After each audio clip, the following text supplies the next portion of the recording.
I should have known better. As an archaeologist, I've always been taught to respect the dead and to tread lightly on the grounds of history. But ambition can blind us to danger, doesn't it? My name is Dr. Elena Katsaros, and this is the story of how I awoke an ancient evil on a forgotten Greek island. It all began on a gloomy afternoon in late October. The ferry to Skotano Island bucked against choppy waves, and a chill wind carried the scent of impending rain. I stood at the rail watching the rocky shoreline draw nearer, excitement and trepidation warring in my gut. Quite the forbidding place, isn't it? I turned to find Marcus, my research assistant, at my elbow. His usual easygoing smile was strained, and his green eyes squinted against the wind. "It has character," I replied, trying to inject some enthusiasm into my voice. "Just think of what might be hidden in those cliffs," Marcus chuckled. "Always the optimist, Dr. Kahai. Let's hope the locals are more welcoming than the landscape." If only I'd known then how wrong he would be. As we disembarked, I took stock of our team. In addition to Marcus and myself, there was Sophia, our linguist specializing in ancient Greek dialects, Nikos, a burly local guide recommended by the Greek Archaeological Service, and the Petru siblings, Alexis and Zoe, our tech experts responsible for mapping and imaging. The port, if you could call it that, was little more than a wooden dock extending into a natural harbor. A handful of weather-beaten buildings huddled near the shore, and a single dirt road wound into the scrubby hills. No welcoming committee, no curious onlookers, just the cry of seagulls and the creaking of old wood. "Not exactly a tourist hotspot," Zoe muttered, hefting her equipment bag. "That's why we're here," I reminded her. "The island's isolation means minimal disturbance to potential archaeological sites. Now, let's find our contact and get settled." Our contact was an elderly man named Georgios, who emerged from one of the dilapidated buildings as we approached. His face was a map of wrinkles, eyes sharp beneath bushy gray brows. He spoke rapidly in Greek, too fast for my rudimentary grasp of the language. Nikos translated, his expression growing increasingly uneasy. "He says we're not welcome here, that we should leave before." He hesitated. "Before what?" I pressed. Nikos swallowed hard. "Before we wake her." A chill that had nothing to do with the wind ran down my spine. Who is her? But Georgios had already turned away, hobbling back towards his home. The slamming of his door echoed with finality across the empty harbor. "Well," Marcus said, breaking the tense silence, "that was ominous." I forced a laugh, but it sounded hollow even to my own ears. Superstitious locals are par for the course in our line of work. Come on, let's get to the site and set up camp. I'm sure things will look brighter in the morning. As we loaded our gear into the rusted jeep Nikos had arranged for us, I couldn't shake the feeling of being watched. I glanced up at the rocky cliffs looming over the harbor, half expecting to see a shadowy figure. There was nothing there but wind-gnarled trees and tumbled stones, and yet a whisper seemed to ride the wind just at the edge of hearing, a woman's voice singing a melody both beautiful and terrifying. I shook my head, blaming the ferry ride and lack of sleep for my overactive imagination. "You okay, Dr. K?" Sophia asked, concern etching her delicate features. I managed a smile. Just tired. Nothing a good night's sleep won't cure. If only I'd known then that sleep would become a luxury I could ill afford. Every time I closed my eyes, I'd see scales, fangs, and centuries of hunger. But I'm getting ahead of myself. The true horrors were yet to come, waiting for us in the ruins atop the cliff, waiting for me. As our jeep bounced up the rough track towards our campsite, I allowed myself a moment of excitement. Whatever secrets this island held, I was determined to uncover them. I had no idea that in doing so I would unleash a nightmare that had slumbered for millennia. The wind picked up, carrying the faintest echo of that otherworldly song. And somewhere, deep in the island's heart, something ancient stirred in its sleep. Our dig was about to descend into terror, and I, in my ignorance, was leading us all into the maw of a monster. The first few days of our expedition passed without incident, lulling us into a false sense of security. We set up our base camp near the temple ruins, a collection of tents and equipment trailers that looked absurdly modern against the ancient stones. The temple itself was a marvel, even in its dilapidated state. Massive columns, some still standing, others toppled like giants' discarded toys, hinted at its former grandeur. Intricate carvings adorn the weathered stone, depicting scenes from Greek mythology that even I, with my years of study, struggled to interpret. "Dr. K, you need to see this," Sophia called out on our third morning. She was crouched near a partially excavated wall, brush in hand, eyes wide with excitement. I made my way over, careful not to disturb the gridded excavation areas. As I knelt beside her, I felt my breath catch in my throat. There, emerging from centuries of dirt and debris, was a fresco, unlike anything I'd ever seen. The painting depicted a woman. No, not quite a woman. From the waist up, she was breathtakingly beautiful, with long, flowing hair and eyes that seemed to capture the viewer's gaze even through the ravages of time. But below the waist, where legs should have been, coiled the powerful body of a serpent. In her arms, she cradled a child. But this was no maternal scene.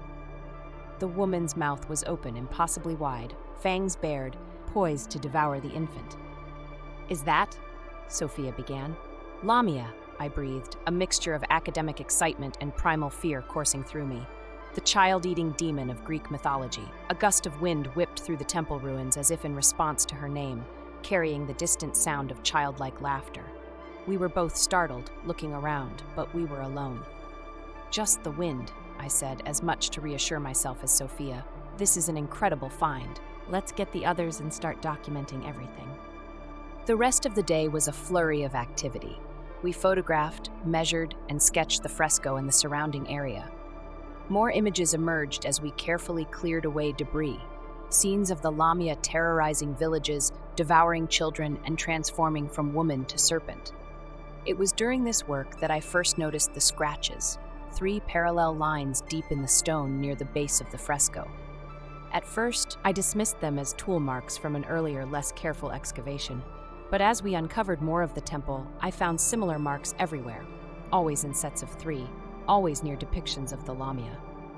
That night, huddled around our camp stove, the mood was a mixture of excitement and unease. "I don't like it," Nika said, his usual stoic demeanor cracking. "These are old stories, dark stories. We shouldn't be disturbing them." "Come on," Marcus scoffed. "You can't seriously believe in mythological monsters." But I caught the way his eyes darted towards the darkness beyond our camp lights. We all felt it, a growing sense that we were not alone on this island. I was about to suggest we turn in for the night when a scream shattered the silence. We all jumped, hearts racing. "What was that?" Zoe gasped, clutching her brother's arm.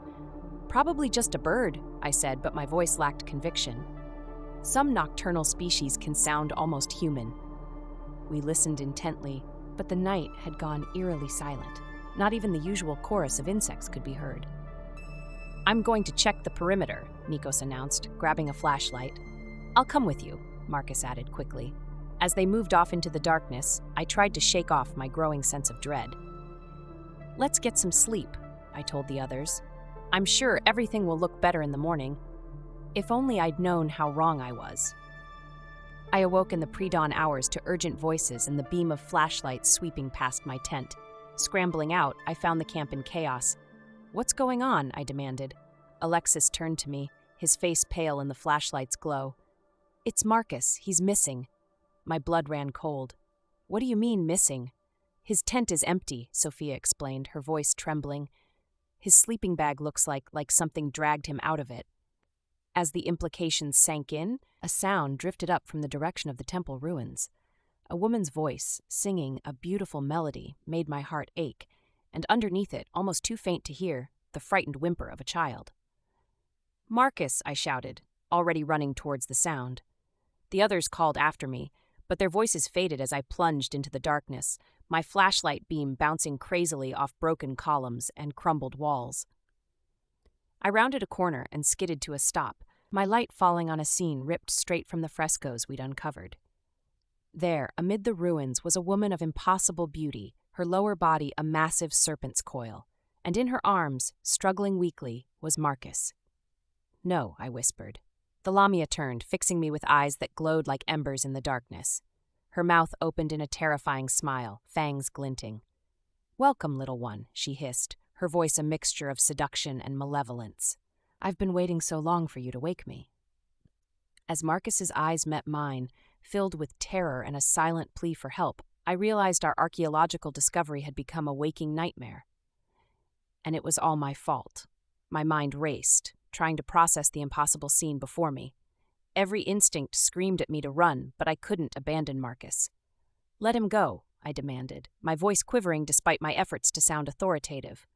The Lamia's laughter was like broken glass, beautiful and dangerous.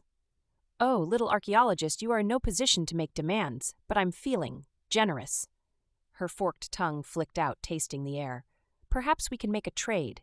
"A trade," I echoed, desperately trying to buy time. Where were the others? Surely they'd followed me. "Your friend's life for information." The Lamia's eyes gleamed with hunger, but not, I realized, with a chill for food. "Tell me, child of Athens, how long has it been since I was sealed away?" The question caught me off guard. I'm not sure. Based on our initial findings, at least 2,000 years, maybe more. Her grip on Marcus tightened, making him gasp. "So long," she mused, "so very long. And tell me, do they still speak of Lamia? Do mothers still frighten their children with tales of me?" I swallowed hard. Lamia is considered a myth now, a story. Her beautiful face contorted with rage. "A myth? I, who once struck terror into the hearts of all Greece, reduced to a bedtime story?" Her tail lashed out, smashing a nearby column to rubble. Taking advantage of her distraction, Marcus bit down hard on her arm. The Lamia shrieked, more in surprise than pain, and her grip loosened just enough. Marcus tore free, stumbling towards me. "Run!" I screamed, grabbing his arm and pulling him along as I turned to flee. Behind us, the Lamia's enraged howl shook the very foundations of the ruins. I could hear the scrape of scales on stone as she pursued us. We burst out of the temple complex, running blindly in the pre-dawn gloom. The beam of my dropped flashlight receded behind us, leaving us in near-total darkness. "Dr. K!" Sophia's voice cut through the night. "Over here!" I veered towards the sound, pulling Marcus with me. Ahead, I could make out the bouncing beams of multiple flashlights. Our team had come looking for us. "Go!" I pushed Marcus ahead of me. "I'll hold her off." "Elena, no!" he protested, but Nikos was already there, grabbing him and hauling him towards the relative safety of our camp. I turned to face the temple, my heart pounding. The Lamia emerged from the darkness like a nightmare-given flesh, her human torso swaying atop her massive serpentine body. "Foolish girl," she hissed.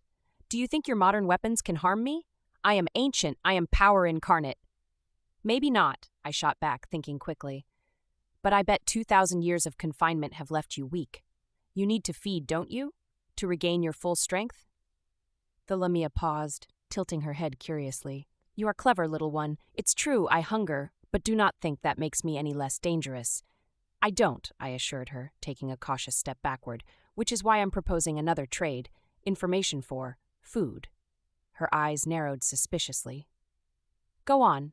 There's a village on this island. Children, let my team go and I'll tell you where to find them." The words tasted like ash in my mouth, but I needed to buy us time. To my horror, the Lamia's face split into a delighted grin. "Oh, I do like you," she purred. "Very well, archaeologist. You have until sunset to leave this island with your little band of grave robbers. After that, the hunt begins." Before I could respond, she turned and slithered back into the ruins with shocking speed. I stood there, trembling until I felt a hand on my shoulder. I nearly jumped out of my skin. "Easy, Dr. K. It's just me." It was Alexis, concern etched on his face. "What the hell was that thing?" I opened my mouth to explain, but the words wouldn't come. Instead, I burst into tears, the full weight of what had just happened crashing down on me. Alexis awkwardly patted my back as he led me to the camp. The others were huddled around Marcus, who was pale but unharmed. "Elena," Sophia said as I approached. "What's going on?" "Marcus is talking about some kind of monster." I took a deep breath, wiping my eyes. "Pack up everything," I ordered. "We're leaving, now." "Leaving?" Zoe protested. "But the dig—" "Forget the dig," I snapped. "That thing in there is real. The Lamia of myth is real, and we just woke her up. We need to evacuate the island immediately." A heavy silence fell over the group. It was Nikos who finally broke it. "The boat won't be back until next week," he said quietly.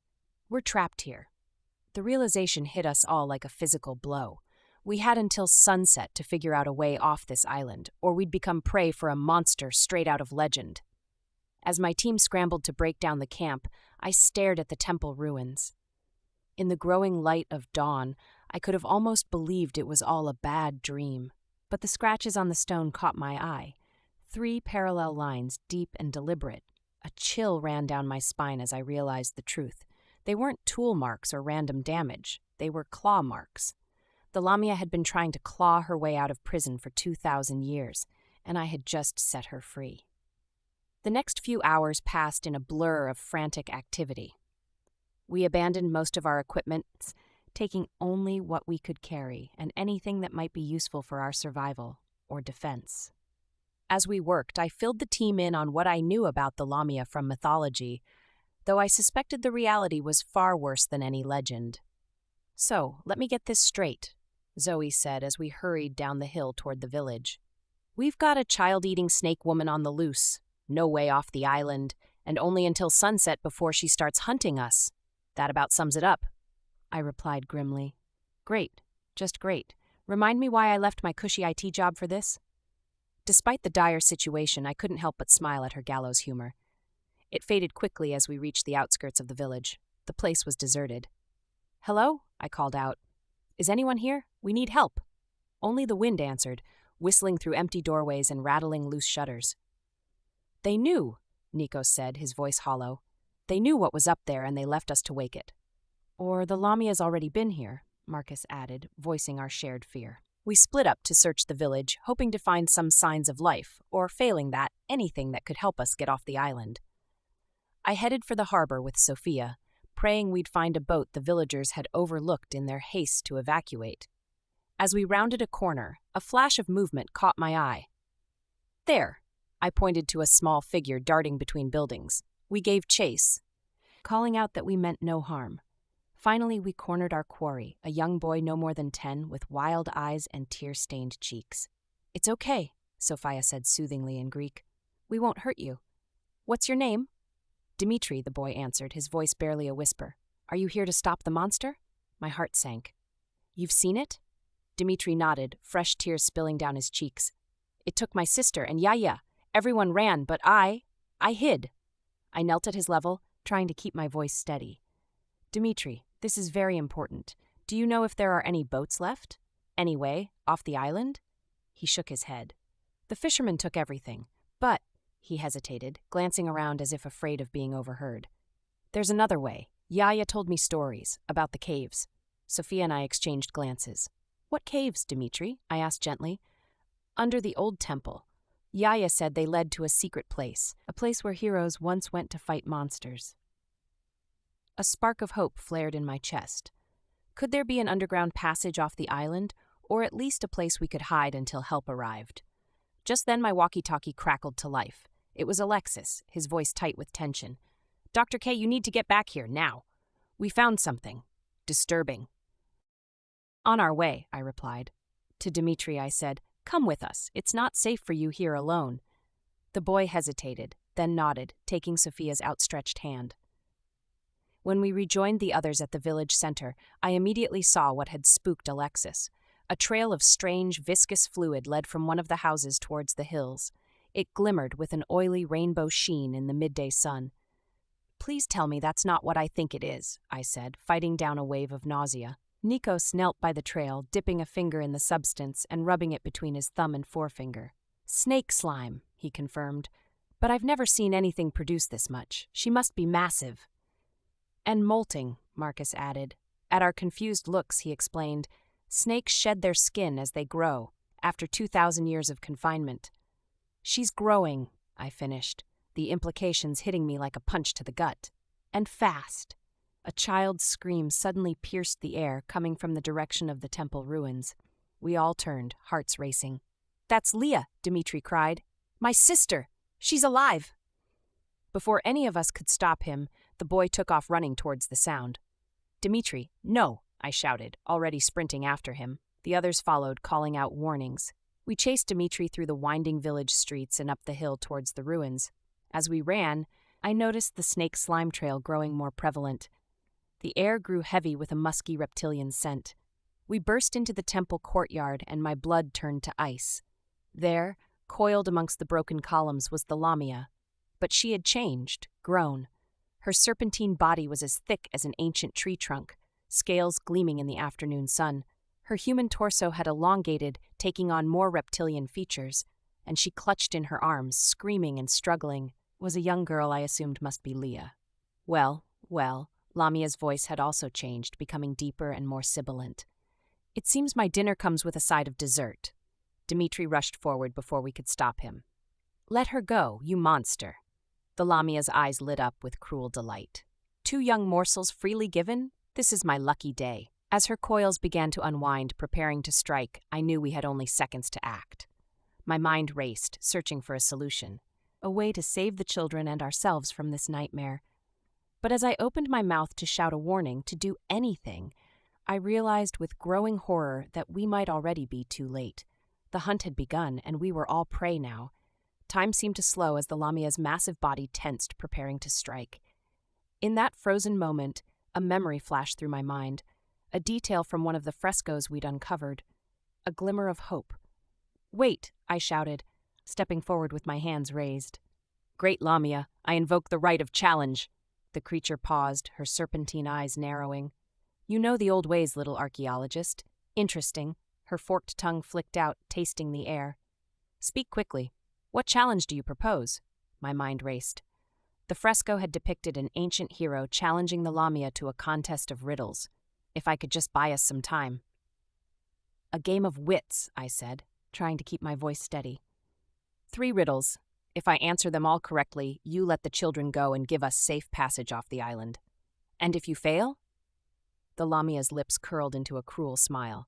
I swallowed hard. Then I offer myself in their place. Elena, no, Sophia cried out, but I silenced her with a sharp gesture. The Lamia considered for a moment, then nodded. Agreed, but know this, clever one, I have had 2 millennia to craft my riddles. You will not find them easy. She loosened her grip on Leah, allowing the girl to scramble towards her brother. My team quickly ushered the children behind them, forming a protective barrier. Your first riddle, the Lamia hissed. I have cities but no houses. I have mountains but no trees. I have water but no fish. What am I? I closed my eyes, forcing myself to think. Cities, mountains, water. The answer came to me in a flash. A map, I said confidently. The Lamia's eyes flashed with annoyance. Correct, but that was merely a warm-up. Your second riddle. I am not alive, but I grow. I don't have lungs, but I need air. I don't have a mouth, but water kills me. What am I? This one was trickier. I ran through possibilities in my mind, discarding each one. Not alive, but grows. Needs air. Water kills it. Fire, I breathed, opening my eyes. The answer is fire. A low hiss escaped Lamia's lips. You are cleverer than I gave you credit for, little one, but do not get cocky. Your final riddle will be your undoing. She uncoiled further, rising up until she towered over us all. When she spoke again, her voice seemed to come from everywhere at once. I am the black child of a white father, a wingless bird, flying even to the clouds of heaven. I give birth to tears of mourning in pupils that meet me, even though there is no cause for grief, and at once on my birth I am dissolved into air. What am I? My mind went blank. This wasn't like the others. There were too many elements, too many contradictions. Black child, white father, wingless bird. I glanced at my team, seeing the fear and desperation in their eyes. The children clung to each other, trembling. Seconds ticked by, each one bringing us closer to doom. The Lamia's smile grew wider and more predatory. Time's up, little archaeologist, she purred. What's your answer? I opened my mouth, ready to admit defeat, when suddenly it hit me. The answer was right in front of us. It had been with us this entire time. Smoke, I said, my voice growing stronger. You're smoke. The Lamia's face contorted with rage. Impossible! How could you? The black child of a white father, smoke rising from a fire. I explained, the words tumbling out.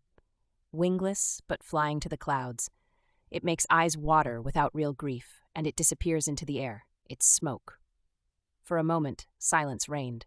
Then, with a roar that shook the very foundations of the ruins, the Lamia reared back. You may have won the challenge, but I will not be denied my feast. She lunged forward, jaws at Krithia. Now, I shouted. Nikos and Alexis sprang into action, unloading fire extinguishers we'd grabbed from the camp. The Lamia shrieked as the chemical foam covered her, her movements becoming sluggish. Run! I yelled, grabbing the children and pushing them toward the temple entrance. To the caves! As we fled into the darkened interior of the temple, the Lamia's enraged howls echoed behind us. I prayed that Dimitri's story about the caves was true. It was our only hope now. We raced through crumbling corridors, the sound of pursuit growing ever closer. Ahead, I saw a crack in the floor, wide enough for a person to slip through. There, I pointed. That must be the entrance to the caves. One by one, we squeezed through the opening, finding ourselves in a vast underground cavern. Ancient carvings covered the walls, illuminated by a strange, phosphorescent fungus. "Which way?" Marcus asked, his voice echoing in the cavernous space. I studied the carvings, and my archaeological training kicked in despite the dire situation. They seemed to tell a story, the legend of the Lamia, her imprisonment, and... "There!" I pointed to a series of symbols. "That talks about a hidden path, a way to banish the monster forever. We need to go deeper." As we moved further into the cave system, I couldn't shake the feeling that we were walking into something far older and more dangerous than we could imagine. The Lamia was just the beginning. Whatever secrets lay hidden in the depths of this island, I had a sinking feeling we were about to uncover them, ready or not. The deeper we ventured into the cave system, the more oppressive the air became.